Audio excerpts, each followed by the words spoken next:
Thank you, Kim. This is a nice opportunity. Thank you for having me. I've got to admit, when Kim told me what she would hope that I would do and what I would talk about, I was a little bit uncomfortable. It's sort of hard to go in front of a group of professionals and talk about what they do. And then not only do I have a group of professionals to deal with, now I have an esteemed educator who will also judge my ability in this regard. I'll give you a little bit of background because I think it's important to really understand the context, how I think about public relations and communications. And let me start by stipulating that I'll use the two interchangeably because I see public relations as a very broad topic, and as I get into the talk, you'll understand why I think about the constituencies on a broader basis. So sometimes I'll use communications, which is what we happen to call it in our organization. Sometimes I'll call it PR or public relations. I don't mean any of that to be a slight. It's just the way I think about it. I have no formal training. I did grow up as an accountant. I'm a recovering CPA. I know I need support. I did grow up in the finance side of an organization. And I think to understand how I think about communications and public relations, you need to think about how I view sort of our business in the context of the larger world and what's important, why it's important, and how you manage that. As Kim said, we're First Horizon National Corp. A lot of you may be wondering even who is First Horizon National Corp. We're First Tennessee the bank. Our major operating subsidiary is First Tennessee. I don't know, it's one of these unusual occasions. I had a doctor's appointment in January of 2009. I spent, I don't know, 10 or 15 minutes with the doctor. And it was a doctor who was really curious about what I was doing. And he said, "So you're in banking, tell me about your bank."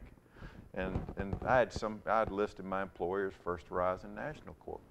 And so I went on and on and on. I was selling the merits of our bank, and I talked for about 10 minutes at least, way longer than I should have for a busy doctor.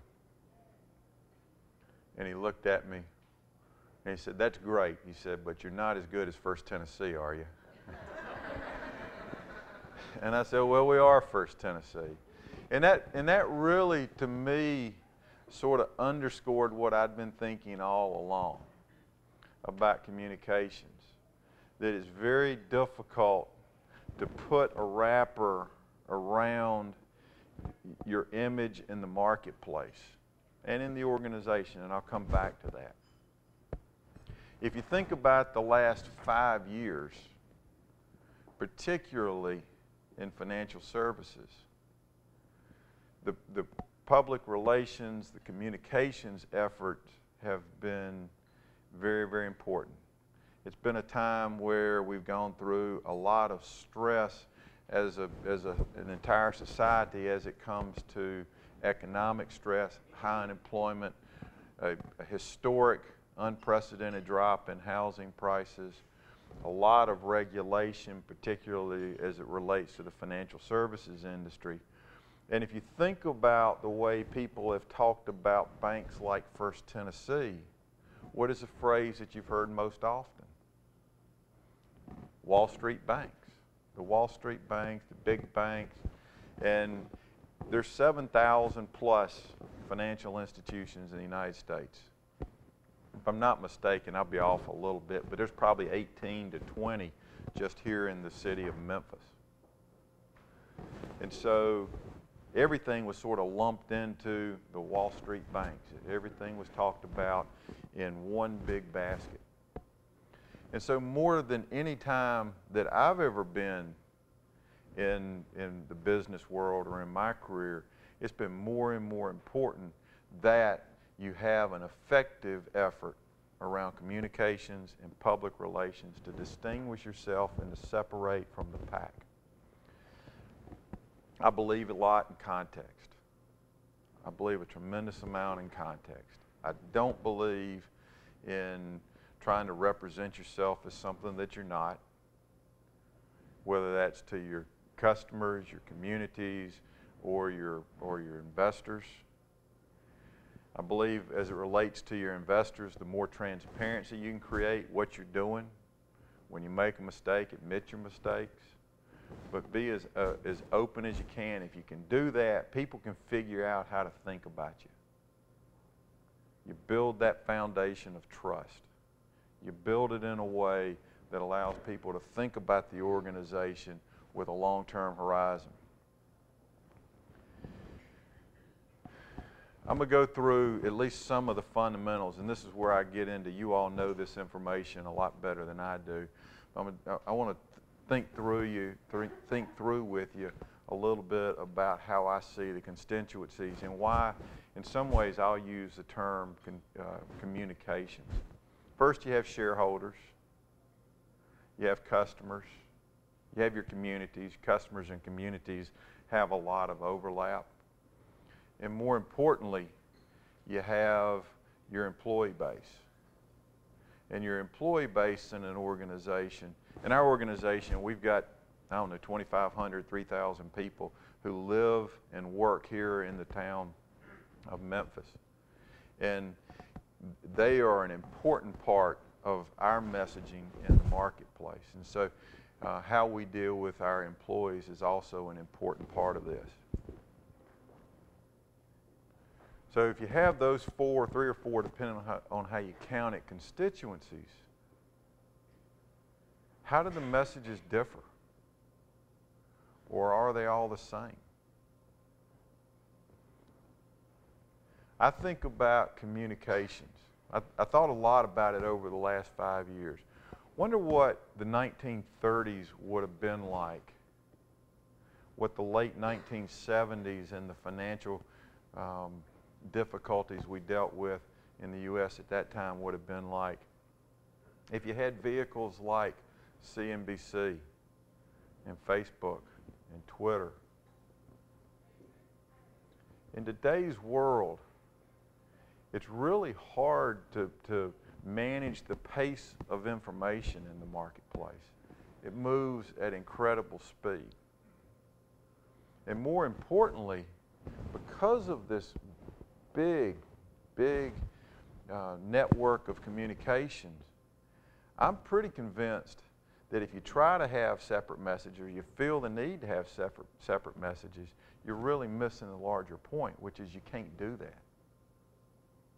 Because what you're communicating to employees is going to get communicated by them on a broad basis. What you communicate to your investor base is going to get communicated on a broad basis. What I say to the media is going to be picked up and read in the paper on a Saturday morning or a Monday afternoon or whatever it happens to be. So all of these messages have to be synced up. You can't have different messages for different constituencies. And it's back to my earlier point, that consistency and transparency is the most important part of pulling all of that together. Whether you like it or not, if you have the same message and you're trying to speed, your employee base is going to know you're trying to speed on the message. They're going to be your conscience in the organization.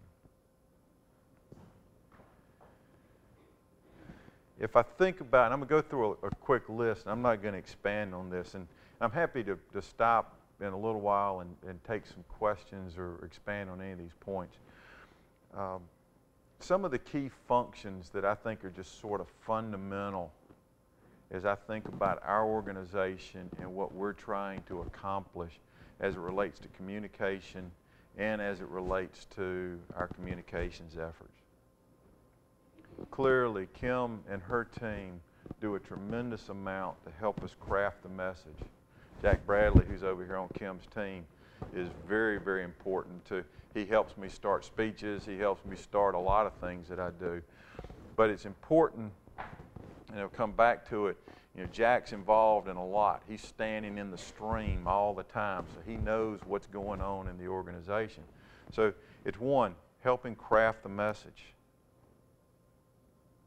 Anticipating questions about that message. Helping us figure out what are our blind spots. If that's our message to our employees, that's our message to our customers, that's our message to our shareholders, what questions does that naturally provoke? Inform the public about the company. And maybe more importantly, help the company be informed about the public, how it's perceived. Keep employees better informed about the public and the marketplace. Communications helps build and defend the organization's reputation. As I described in the last 5 years going through the financial crisis, more importantly than any other time that I can think of in my history, it's important for an organization who is built on trust and confidence and service with its customers and communities to be separated out from this broad brush painting that was going on a daily basis in 2008, 2009, and the early part of 2010.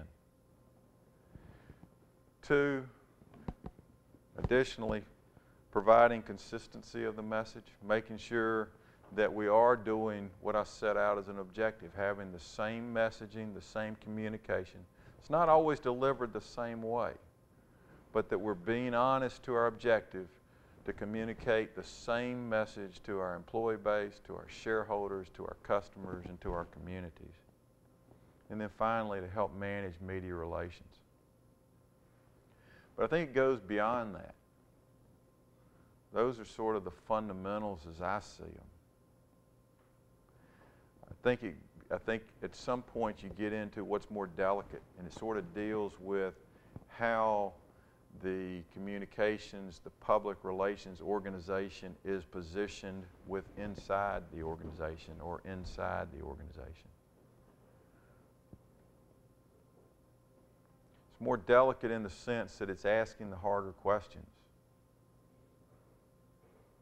Are you forcing the organization to be accountable and transparent to the public? If you buy into what I said earlier, it's important to communicate without the spin. It's easy to get into that mode. Are you forcing you to stay away from the spin? Are you being transparent? Are you being consistent? And are you being accountable? In our organization, Kim gives the public, and I define public broadly because she also speaks for employees on a lot of occasions, a voice at the table to talk about what we're doing when we make a decision. What does this mean to our customer base? What does this mean to our employee base? And how we work through sometimes what end up being very difficult decisions to make or very difficult topics to deal with. But having somebody with that perspective in the discussion is very, very helpful. And ultimately, if it's done right, will help us get to the right decision. It'll be a better, more thoughtful, 360-degree focused decision.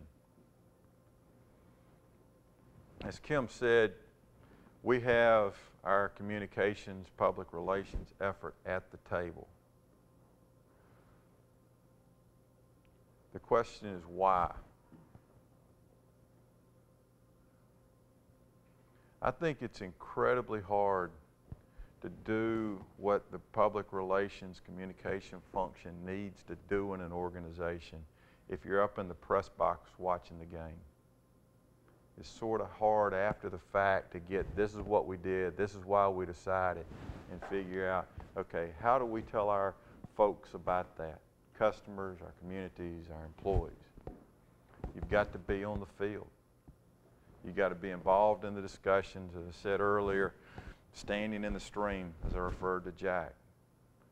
A lot of it is context. It's thinking about, we were thinking this when we made that decision. That impacts the way we talk about that decision, the way we communicate that decision.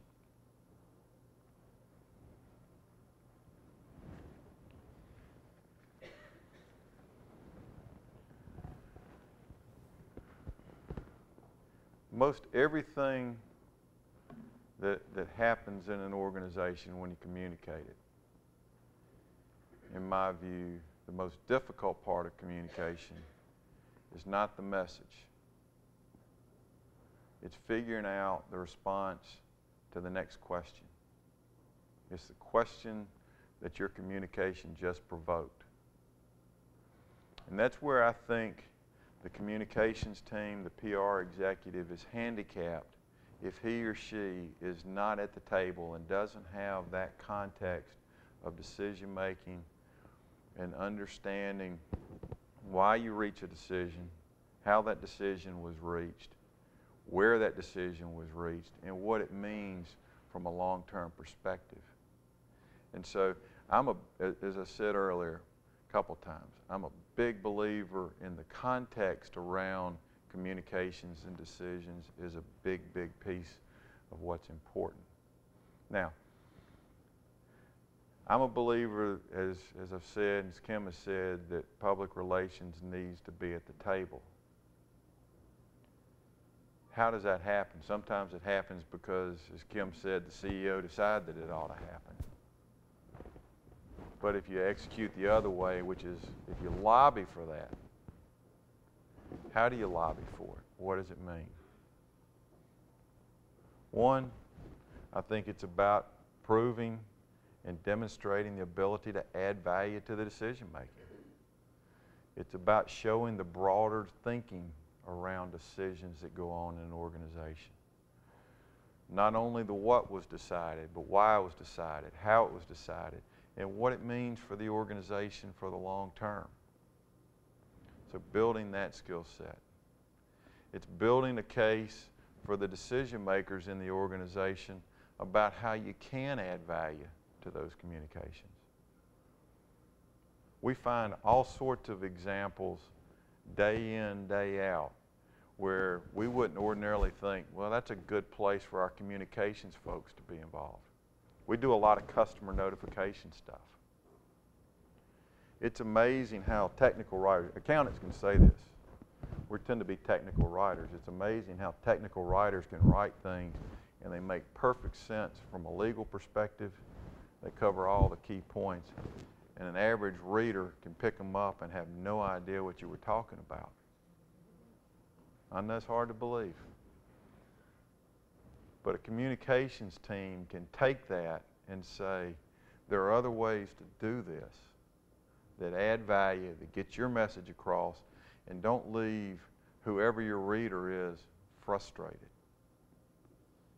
And that happens with customers, that happens with employees, it happens with investor communications.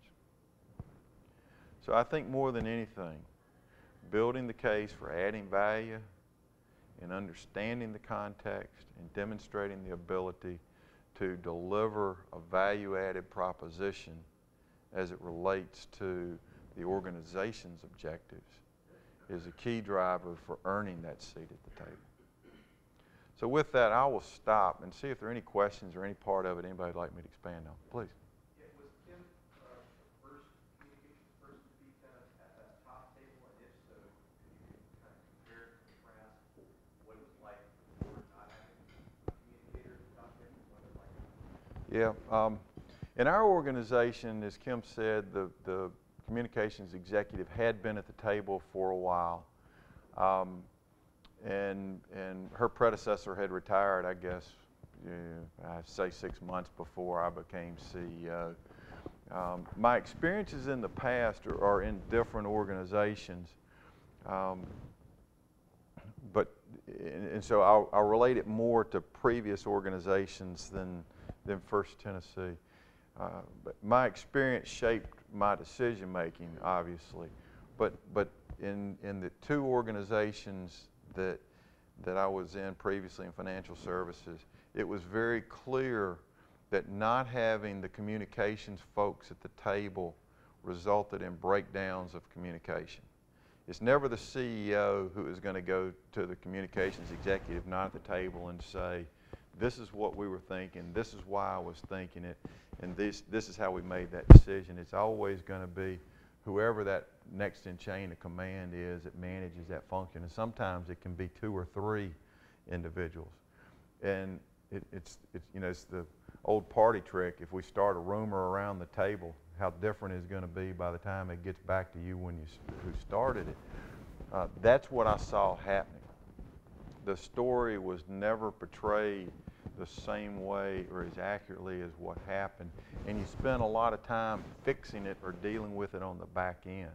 And it also put the communications folks in what I imagined to be a very uncomfortable position. If you buy into what I said earlier, it's not so much the message. You can get the message right, but it's that what or how or when follow-up question that if you're not in the discussion, it's an awful awkward place to be trying to figure out how to deal with that. And well, let me check on that and get back to you is not, you know, that doesn't feel very good. So my sense is it does break down. You don't get the message out in a seamless fashion. You have inconsistency in the message because it tends to get communicated differently to your employees than it does to your customers and shareholders. So you know, my experience says you bring it all together and do it in a seamless fashion across all of your constituencies.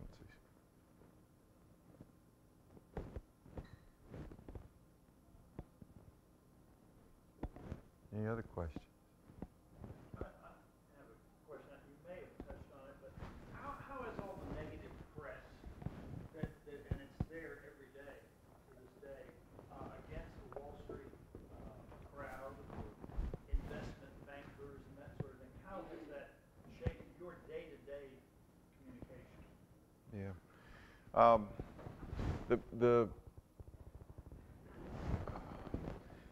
It's a really tough question because it changes depending on what the headline is. And I'll give you a point, just a data point. I was in D.C. with a group of financial industry executives, and the industry has been working very, very hard to rebuild an image. You know, most of the press, the articles that have been written about the industry have not been particularly flattering, at least not from my point of view. Some of it's deserved, clearly. Some of it's not deserved. Doesn't really matter, but the industry had been working. And this J.P. Morgan event with the London whale, you could just see this is going to be bad for the industry as a whole. And then in the last 2 weeks, this Barclays thing with LIBOR.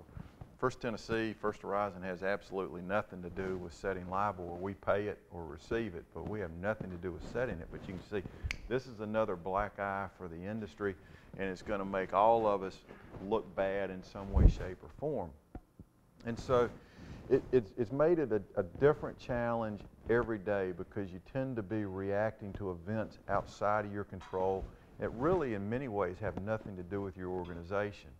So a lot of what we're spending time doing and what I'm thinking about is how do we give the right context to our people? And so a lot of our messaging is internally driven. It's driven to our people, so they have some context about how a LIBOR or a trading scenario or anything like that might impact us as an organization. And so I'm a big believer that the 4,500 First Tennessee, First Horizon folks are our best ambassadors in the community. And when something comes out in the commercial appeal, or it comes out in the Tennessean or whatever it happens to be, we're going to have 5 or 10 or 15 people who are going to get asked at a Sunday school class or a meeting like this or whatever it happens to be. What does this mean? What does this mean about your organization? So we're reacting to a lot of extraneous external events and trying to create a picture of how this impacts us as an organization, how it doesn't impact us as an organization, so that we have complete clarity. So very little of it is external. Most of it is internal in the last several years.